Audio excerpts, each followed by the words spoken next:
É isso aí, essa é a nossa sétima questão do processo seletivo da UFG, preenchimento de vagas.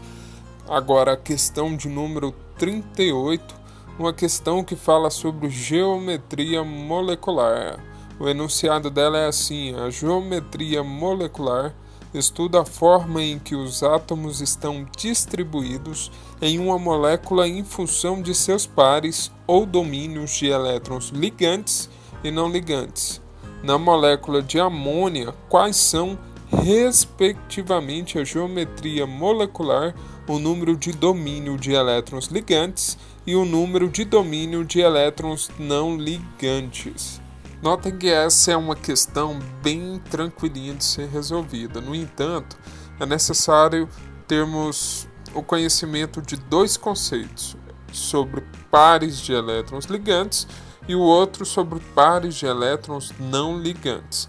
Então, pares de elétrons ligantes são os pares compostos por elétrons que participam na ligação ou elétrons que fazem parte da ligação. Então, se você imaginar ali uma molécula H2, o gás hidrogênio, você vai ver ali que temos um par de elétrons que faz a ligação entre os dois átomos de hidrogênio, e esse par de elétrons é um par de elétron ligante. Nesse caso, essa molécula de H2 não possui nenhum par de elétrons não ligante. Agora, pares de elétrons não ligantes é o oposto do conceito anterior que foi falado. Sua definição então seria elétrons que não participam na ligação ou elétrons que não fazem parte da ligação, ou seja, são aqueles elétrons que estão ali livres, sem participar de uma ligação química com outro elemento. No caso, se pegarmos como exemplo a água, vamos verificar ali que temos dois pares ligantes, que são responsáveis pela ligação entre o átomo de hidrogênio e o de oxigênio, e em compensação no átomo de oxigênio temos dois pares de elétrons não ligantes que não estão participando de nenhuma ligação e estão ali livres. Uma vez dominados esses conceitos, o próximo passo é determinar os elétrons de valência dos elementos. Precisamos ter em mãos uma tabela periódica, porque vamos precisar consultar os elementos na tabela e, através do número atômico, verificar qual é a quantidade de elétrons de valência desse elemento. Existem dois caminhos para chegarmos a esses elétrons de valência. Um desses caminhos é pelo diagrama de Linus-Pauling. Vou mostrar aqui para vocês. Se pegarmos, por exemplo, o elemento sódio, que tem um número atômico 11, fazendo a distribuição no diagrama, vamos ter ali 1s2, 2s2, 2p6, 3s1. Verifica que os 11 elétrons foram distribuídos no diagrama. Note que o último elétron está distribuindo na terceira camada. Essa, portanto, será a nossa camada de valência. Na camada de valência, nós temos um elétron. E assim, representaremos o sódio com o seu símbolo Na e um pontinho representando esse um elétron. Só lembrando, o preenchimento do diagrama é feito em diagonal. Como é sabido, a tabela periódica já foi classificada em grupos da família A e grupos da família B. Usando essa nomenclatura, podemos ter ali a segunda forma de determinar os elétrons de valência dos elementos. Considerando o grupo da família A, podemos fazer a seguinte relação: o número de elétrons de valência vai ser correspondente à família que o elemento tiver.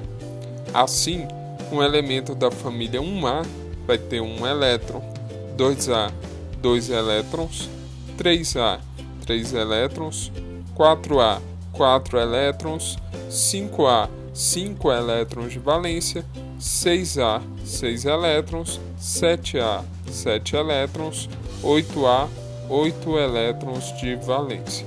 O termo valência é comumente utilizado como sinônimo de camada de valência, ou seja, uma abreviatura, e o seu significado é que a camada de valência é a última camada a ser preenchida com elétrons de acordo com a distribuição eletrônica de Linus Pauling.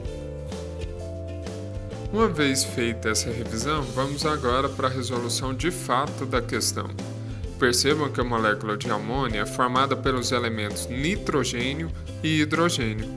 O nitrogênio ele pertence à família 5A. Logo, pela regra da família e do número de elétrons de valência que vemos ali embaixo, se ele pertence à família 5A, logo ele vai ter 5 elétrons na camada de valência. Outra forma também seria fazer a distribuição eletrônica através do diagrama eletrônico de Linus Pauling e você também ia obter 5 elétrons de valência. O próximo elemento é o hidrogênio. O hidrogênio pertence à família 1A, logo ele terá um elétron na camada de valência. A molécula de amônia, a sua estrutura montada vai ser assim. O nitrogênio vai fazer a ligação com os 3 hidrogênios e o par de elétrons não ligantes vai estar numa posição oposta. Vejam que nessa molécula de amônia temos 3 pares de elétrons ligantes e um par de elétron não ligante.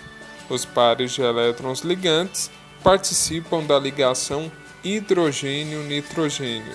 Mais informações sobre geometria molecular vocês vão encontrar clicando nesse link que está aparecendo aqui agora, que vai remeter vocês a uma videoaula específica sobre geometria. Fazendo a interligação do ponto médio de cada um dos elementos da molécula de amônia, obteremos a imagem de uma pirâmide de base triangular. Fazendo a transposição dessa imagem para a nossa direita, podemos verificar claramente a formação dessa pirâmide. Com isso, nós podemos falar que a geometria da molécula é piramidal.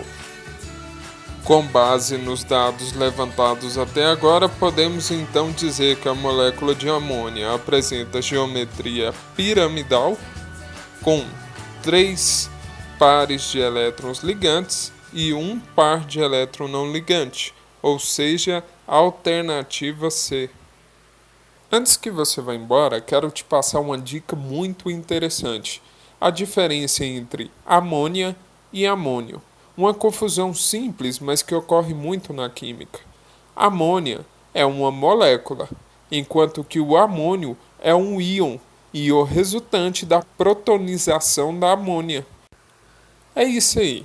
Faltam só mais 2 questões para podermos encerrar a prova do processo seletivo da UFG 2016. Espero que vocês estejam gostando e participem. A colaboração de vocês é a motivação do meu trabalho. Clique no joinha, divulgue, compartilhe, participe. Faça suas perguntas também, que a qualquer momento estarei tirando a sua dúvida.